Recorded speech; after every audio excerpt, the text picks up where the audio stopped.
Hello， 大家好，歡迎翻嚟食得開心，我係食得開心嘅節目主持人杜秋霞 Vivian 㗎。咁之前咧就同 Anna 傾過偈啦，佢就同大家咧分享咗健康嘅菜式㗎，係咪有啲意猶未盡呢？唔緊要，今日我哋繼續咧請到果一道健康餐廳嘅 Anna 上嚟同我哋傾下偈嘅喎。Anna 你好啊，係你好。係咧，其實你哋平時咧會唔會同顧客溝通嘅咧？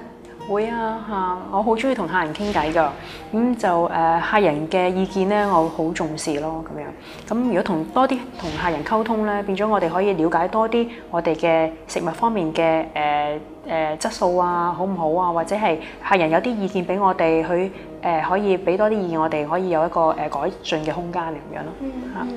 其實客人咧會唔會要求你哋啦，去研究一種咧啱佢哋口味嘅食物嘅咧？有陣時我哋都會見到客人會俾一啲意見我哋咯，例如話佢喺出邊食到一啲嘅好特別嘅菜式，佢話Anna 你不如試下啦，咁樣試下整好唔好咁樣？又或者有陣時節日啦咁樣，咁我哋餐廳而家咧有呢個端午粽賣喎，又有過年亦都有蘿蔔糕喎，咁其實好得意㗎。我哋餐廳係西餐啦，咁但係點解會有呢兩樣咁中式嘅食物咧？咁都係客人俾意見我哋，咁變咗我哋就都好喎，咁亦都出多一種選擇俾客人，亦都可以應下節下咁樣。係咯，因為我睇到都覺得好得意啊！即係你哋係一間西餐嘅餐廳啦，但係竟然咧會因應節日，好似端午節咧，竟然有一啲健康嘅粽推出咯。咁其實佢有啲咩材料㗎？我哋會加入一啲有機小米啦，有機嘅糙米啦。咁糯米啦咁樣，咁同埋咧，我哋亦都唔會用鹹蛋黃嘅喎，我哋會用南瓜啦代替咗蛋黃啦，亦都冇肥豬肉嘅喎，咁我哋咧就用鴨肉，新鮮鴨肉嚟到去代替嗰個肥豬肉嘅，咁仲有一啲瑤柱啊、乾貝嗰啲咁樣樣。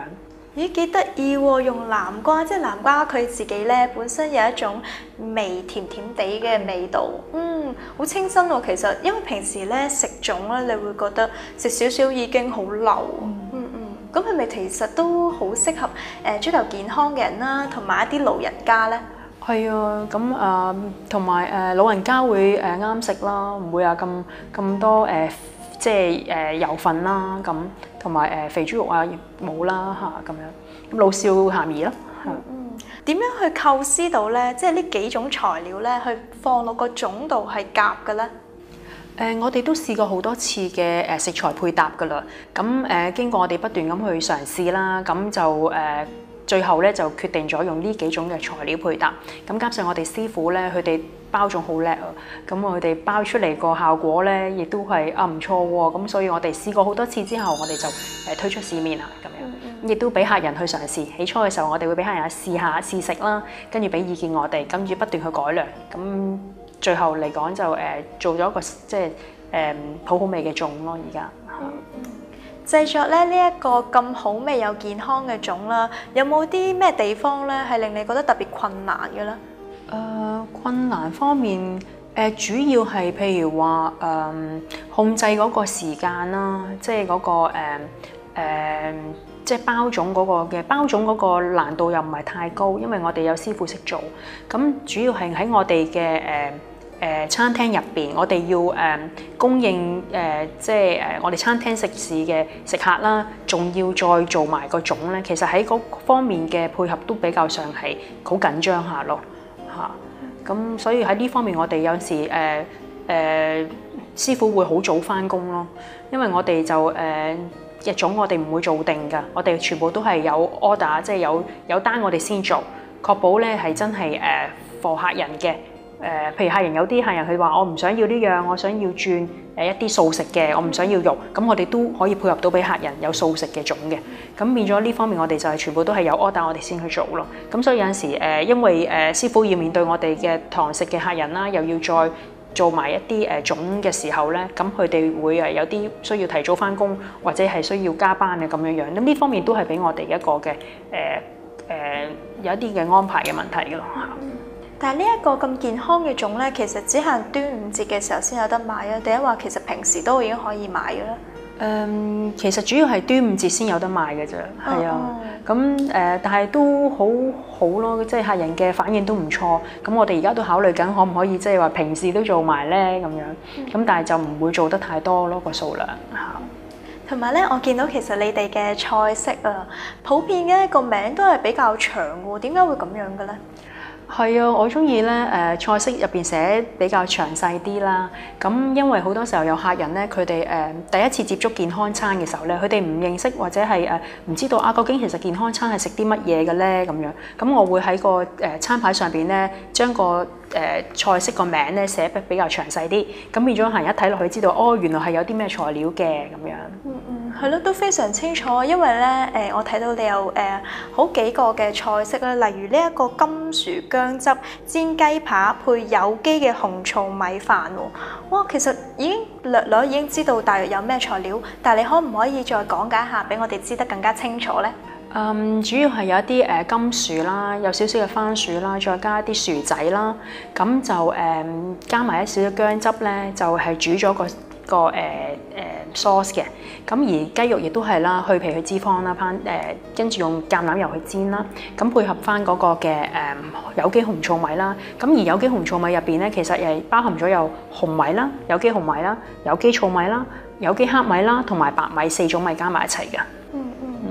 其實選用金薯咧，佢個味道咧係咪會有少少嘅甜？都係用佢自己天然嘅味道帶出去，就唔使用太多嘅調味料。個原意係咪咁樣咧？係啊，因為金薯本身嚟講，佢有啲甜嘅味道啊，咁就再加我哋嗰個雞扒咧，我哋自己去用少少黑胡椒啊，同埋薑汁咧醃一醃佢先，然後先至去烹調嘅。咁個配搭上咧就會好香咯，個味道。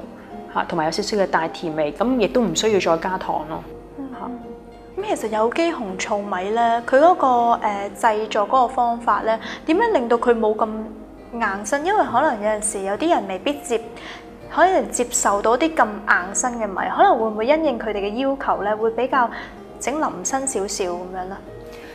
我哋本身餐廳有2種米嘅選擇㗎，咁一種頭先講過係紅糙米飯啦，有4種米加埋啦，咁另外一款咧就係3色米，咁就係用有機嘅黑米啦。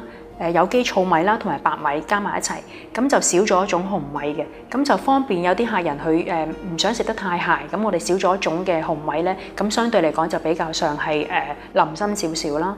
咁同埋如果我哋話煲糙米飯有啲咩嘅留意地方咧，其實必須要預先去浸佢啦嚇。咁我哋預先起碼都要有成4個鐘頭要浸咗米先，然後跟住先至去煲嘅。咁但係我哋就用蒸嘅方法去蒸米嘅。咁樣係啦，但係點解會用蒸呢個方法咧？佢嘅水分會比較上即係好啲，係啦。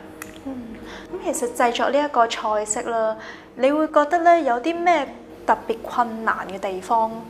其實我哋都餐廳有10幾年嘅經驗啦，喺呢個煮糙米飯嚟講，對我哋嚟講其實已經係好容易㗎啦，即係我哋已經師傅已經好熟習啦，嗰個份量嘅配搭，咁所以對我哋嚟講其實已經係好簡單嘅事嚟㗎啦嚇。咁而且每次煲出嚟嘅效果都係一樣嘅，好穩定咯。咁而蒸嘅方法令到嗰個米方面會更加係滑啲、腍身啲咯，咁樣咁就變咗有啲啱初食糙米佢唔慣嘅朋友咧，佢會想像到啊，糙米好鹹喎。其實試下我哋啲米係唔鹹嘅嚇，而且有口感嚇。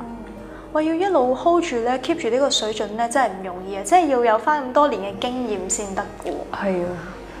其實呢個菜式啦，我見好多種唔同嘅食材配搭啦，係你自己嘅構思啊，定係話係邊個嘅構思咧？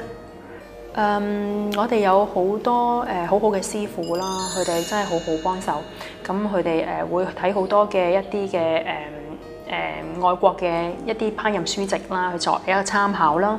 咁另外我哋有營養師嘅配合啦，營養師俾一啲意見我哋啦，咁樣咁變咗我哋就會喺呢方面嚟到去鑽研一個嘅新嘅菜式咁樣樣。但係呢個菜式都會唔會經過自己多番嘅改良啊？即係可能喺食材上面嘅改動啊，先至會產生出嚟㗎啦。我哋都有㗎，因為每次做一個新菜式嘅時候，其實我哋都會去嘗試咁樣。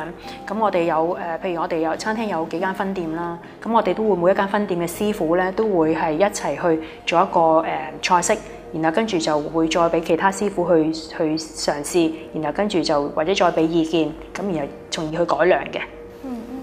同埋我知道你哋另外咧有一款菜式咧，哇都係個名好長啊，但係咧就包含晒所有材料嘅名啊，就係墨西哥汁火雞全麥漢堡配鮮果沙律喎。咁其實墨西哥汁又係啲咩嚟㗎啦？其實墨西哥汁有少少嘅紅椒粉，加埋落去一啲嘅少少嘅青瓜蓉，咁同埋一啲沙律醬做出嚟嘅效果。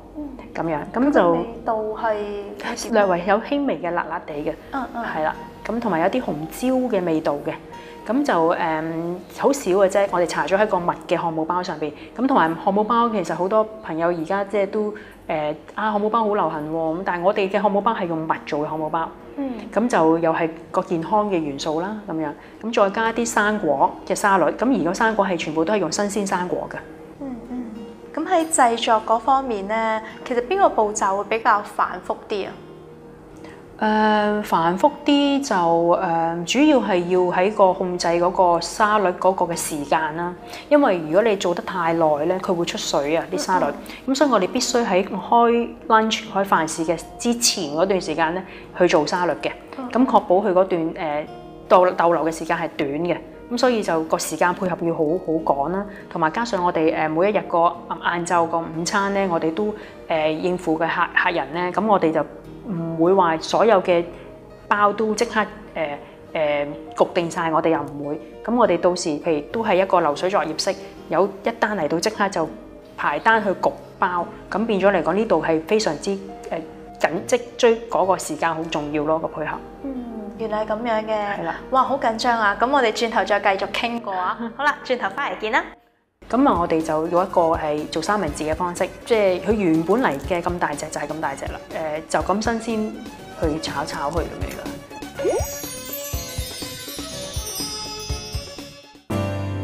傳統培育智慧，現代護理調養，專業培育員陪你坐月子，愛寶寶，愛錫你嘅親子。好月子培育，令寶寶健康，令媽咪無憂。月子坐得好，一世冇煩惱。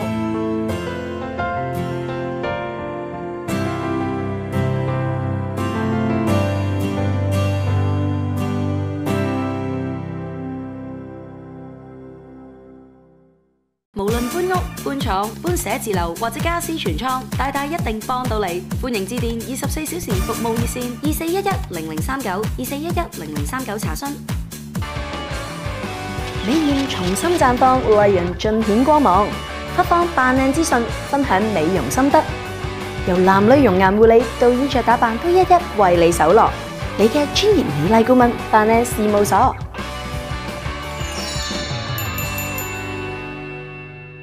BB 出世啦！迎接小生命嘅來臨，要點樣做一個健康嘅孕媽媽呢？ BB 出世之後又要點樣照顧身邊嘅小朋友啦？同你分享護理媽咪嘅方法，同埋話你知寶寶成長嘅心得。好月子培育有限公司特約月子好寶寶係一個全方位共融嘅親子節目，同大家共聚溫馨時刻。返到屋企就梗係想有個安樂窩啦。我哋會用唔同嘅角度為你打造一個寫意空間，令你夢想成真。仲會帶你一家大細由室內玩到室外，增進親子感情，樂也融融。我哋嘅家盡在家庭樂安居。全新電視頻道 A+ 優質生活台，優質節目帶你了解生活，享受理想生活。健康飲食、高消費娛樂、金融財經、時尚潮流、品味消閒、衣食住行、吃喝玩樂，應有盡有。仲有玄學宗教、寵物護理、名人專訪，啟發你嘅思維，擴闊你嘅視野。一個真正享受優質生活嘅頻道，由 A+ 開創。Hello， 大家好，我係玩轉18區 Super MC 吳雁婷，喺度恭祝大家新年快樂，身體健康，財源滾滾來。祝學生哥學業猛進，打工仔升職又加薪。最後祝大家心想事成，恭喜恭喜！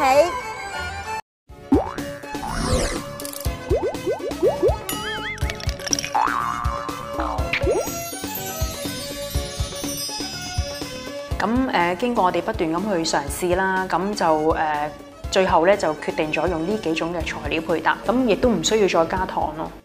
Hello， 歡迎翻嚟食得開心，我哋繼續同 Anna 咧講下佢嘅健康菜式嘅。係啊，承接翻對上嗰個墨西哥汁火雞。Okay. 因為我想問下，因為我知道咧你哋整嘅雞啦、白肉啦，會先去皮先啊嘛。咁其實火雞咧嗰個工序係先去咗皮先去煮啊，定係話係煮完之後先去皮嘅？其實火雞方面，我哋有兩種嘅，有一種咧就係一啲好frozen 咗嘅 cold cut 嚟嘅，咁佢本身嚟講咧就已經係冇皮噶啦，已經。咁啊，我哋就用一個係做三文治嘅方式。咁而另外一種火雞咧，我哋就主要係就有皮嘅，呢個就係主要係聖誕節嘅時候會用到啦。咁我哋自己師傅焗嘅。咁樣就成隻出㗎啦，咁樣。咁而我哋如果係原隻火雞咧去出呢個聖誕餐嘅時候咧，我哋都會係幫客人咧起咗少少個皮先，跟住就建議客人去咗皮先食咁樣。其實焗火雞嗰個時間咧係咪要掌握得好好啊？因為有陣時焗耐咗咧，可能會比較鞋身啲。會㗎。咁所以喺我哋焗火雞嘅過程入邊咧，我哋都會用一啲上湯去焗嘅喎。咁啊喺個焗火雞時一定有一個叫水盤啦，咁又落一啲嘅湯喺入邊，然後跟住就你焗嘅時候咧，咁佢嘅水分就喺個湯度吸收啦，咁變咗嚟講就令到嘅火雞唔會太鞋啦，咁同埋就係亦都掌握個時間好重要咯。嚇，咁而家好好噶啦，呢火雞咧已經係有一支針喺入邊噶啦，咁譬如佢好即係焗熟咗啦，佢支針就會彈出嚟，咁我哋亦都好容易去掌握到個時間。咁其實咧呢一個菜式啦，係咪都係一啲廚師嘅師傅去構思出嚟嘅咧？師傅我哋都會一齊去構思嘅嚇。譬如我哋師傅啦，我哋營養師啦嚇，咁我哋自己本身啦都會參考好多嘅一啲嘅菜式啦，或者甚至乎我哋會係有陣時同啲師傅出去出邊一啲餐廳嗰度咁去攞多啲靈感啊，咁去從而去幫助個創作咁樣咯。其實你哋會唔會咧，即係推出新嘅菜式咧，會推出得都幾頻密㗎？定話係可能1個月1次、1個禮拜1次咁樣，會係點樣咧？我哋嘅午餐咧嚟講咧，午餐就比較上頻密啲，我哋就每一日都唔同款式嘅咁樣。咁而我哋嘅晚餐咧就有一段時間，譬如大概3個月到啦，我哋會轉一次嗰個 full menu。喺 full menu 入邊嗰個晚餐，我哋都有成好多種，都有成差唔多大概80幾款嘅菜式啊，喺我哋嘅晚餐入邊嚇。咁所以其實個選擇都唔少㗎嚇。哇！其實你哋喺構思新嘅菜式嘅時候咧，係咪其實大家基本上係圍埋坐埋一齊，跟住之後大家俾意見，再睇下咦其實夾唔夾嘅咧？可能再會問下廚師師傅嘅意見啦，又問下營養師嘅意見。呢個夠唔夠營養均衡啊？健唔健康咁樣？其實都係會咁嘅喎，係咪咧？我哋會首先創作咗菜式先嘅。創咗菜式先，然後跟住就再去試。去嘗試，跟住就再我哋開會嚟到去試食啦，然後跟住再俾意見去改良咁樣咯。咁亦都係營養師都會加入意見。咁當然啦，我哋喺菜式入邊，我哋都會考慮到我哋設計菜式方面都會考慮到嗰個營養價值係。咁有啲材料我哋可能唔會用到噶啦。咁係雞翼嗰啲我哋唔會用啦咁樣。咁某啲嘅譬如話鵪鶉蛋一定唔會用啦咁樣，咁一啲譬如話一啲煙肉嗰啲我哋唔會用啦，咁呢啲已經係師傅已經知道唔會加入嘅一啲元素落去㗎啦。咁好啦，到營養師佢哋覺得個配搭上都好啦，咁我哋就會推出擺上餐牌上邊啦。通常咧一個健康嘅菜式啦，由你哋構思咗啦，去到推出。去到餐牌嗰度啦，咁嘅經歷嗰個時間係要幾長嘅咧？有長有短，即係有時靈感嘅嘢咧，佢哋咧一到可能佢哋會話 Anna， 我今日又諗到個新菜式喎，咁樣咁樣試下啦，咁可能好快脆，我哋就可以做到啦。試過最短啊！今日諗完，第日已經即刻出啦。嚇！係啊，好快啊！試過係啊。咁要燒最長咧？最長有幾耐啊？最長其實我又冇即係太長嘅，咁但係主要係晚餐咯。晚餐我哋咧有陣時都唔捨得放棄嘅，因為我哋喺晚餐嚟講咧，我哋好多時候客人都會好得意嘅喎，佢會我哋改咗個餐牌之後，佢就會中意食翻之前嗰餐嘅喎。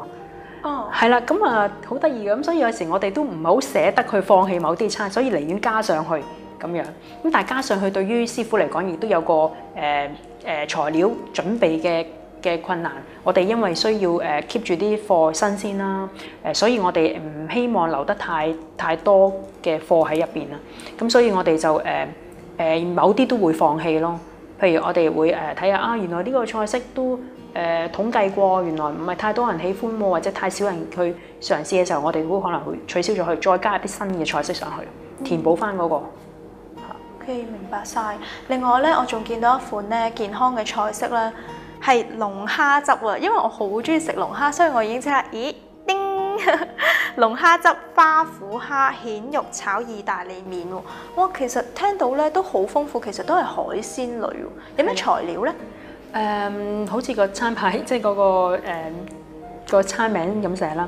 我哋用師傅就首先就係煮咗個汁啦，係用一啲蝦啦嚟到去煮嗰個sauce 啦，跟住就花虎蝦啦，我哋用咁再加呢個帶子啦，咁就亦都係用橄欖油、番茄蓉去炒嘅，加咗少少嘅香草啦、紫蘇啊咁樣落去炒咯。咁亦都離不開有蒜蓉啦咁嘅配搭，咁個味道呢個係我哋餐廳嚟講係最好賣之一㗎啦，係啊，係啊，係啊，因為我見到都流晒口水，係啊，我好中意龍蝦佢嗰個鮮味嘅，因為佢個賣相都唔錯嘅喎，呢個係啊。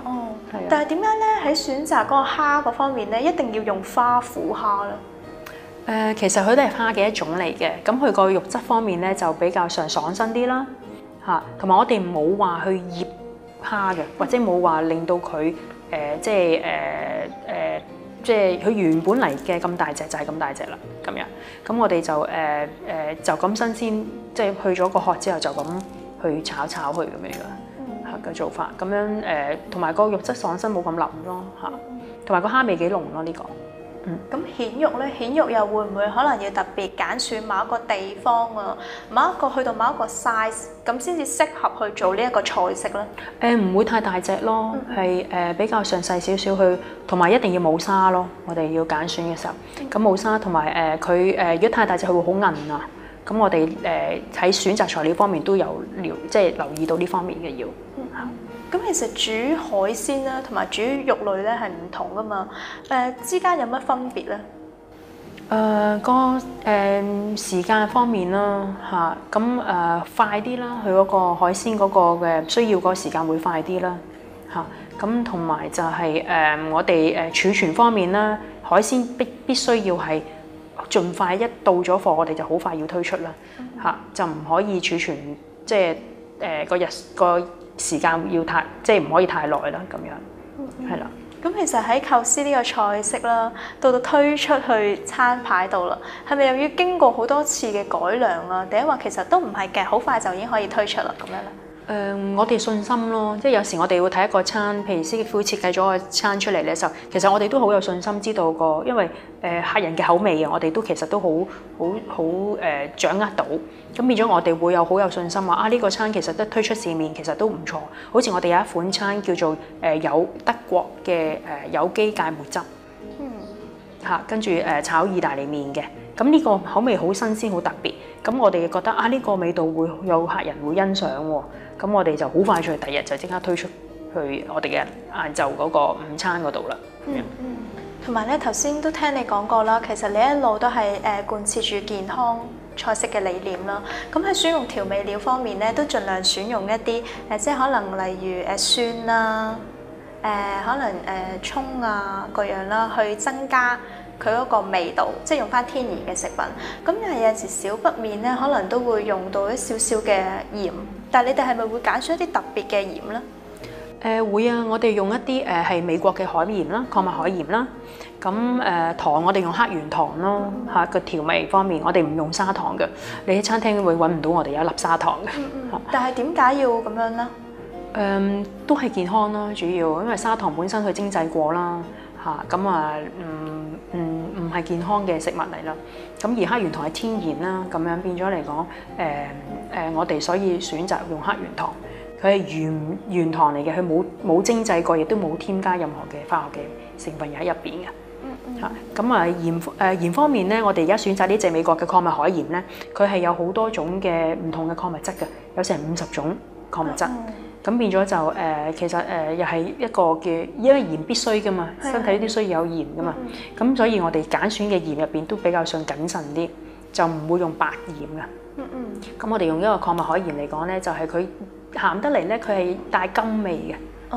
嚇，帶少少甘味咁樣嘅。同埋我有一個少少嘅疑問啊，因為即係你講嘅海鹽啦，咁其實如果同等份量嘅海鹽啦，同我哋普遍喺出邊買到嘅鹽啦，其實佢哋同等份量嘅話，佢哋嘅鹹味咧係咪一樣嘅咧？其實我相信唔會啦，因為起碼我哋用嗰個嘅礦物海鹽咧，佢係會係甘味啲，帶少少甜咁樣嘅，唔係話好鹹咁樣嘅。咁當然啦，我哋唔會鼓勵客人落好多鹽啦，嚇咁都係盡量少量啦，嚇咁但係少量得嚟，既然身體需要吸收鹽嘅時候，我哋咪要選擇最好嘅咯，揀最好嘅咯。同埋咧，我知道你哋都貫徹咧會即係多啲蔬菜啦，同埋用啲多穀物嘅米啦。係。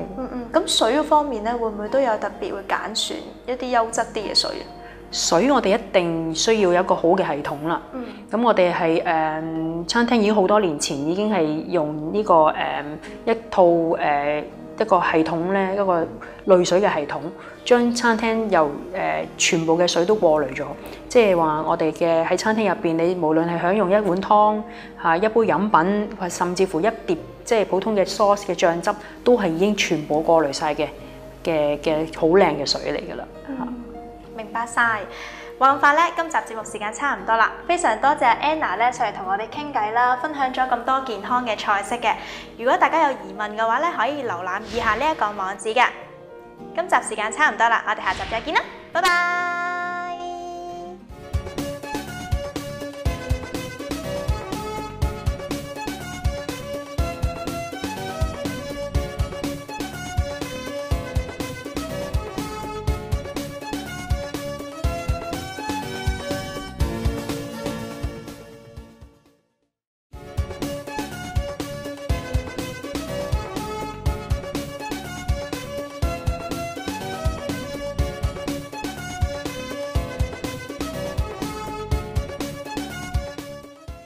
無論搬屋、搬廠、搬寫字樓或者家私全倉，大大一定幫到你。歡迎致電24小時服務熱線24110039 24110039查詢。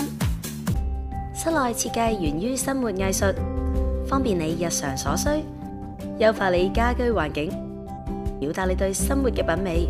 寫意家居設計20多年嚟室內設計裝修工程經驗，盡心盡力為你打造寫意家居、寫意生活。碟碟罕見火鍋配料，配以驚喜創新湯底，火鍋嘅一哥首選寶哥火鍋。Quick Step 環保高科地板，原裝比利時入口，安裝方便，容易打理。如有任何查詢，歡迎親臨快易店。美豔重新綻放，為人盡顯光芒。發放扮靚資訊，分享美容心得。由男女容顏護理到衣着打扮，都一一為你搜羅。你嘅專業美麗顧問，扮靚事務所。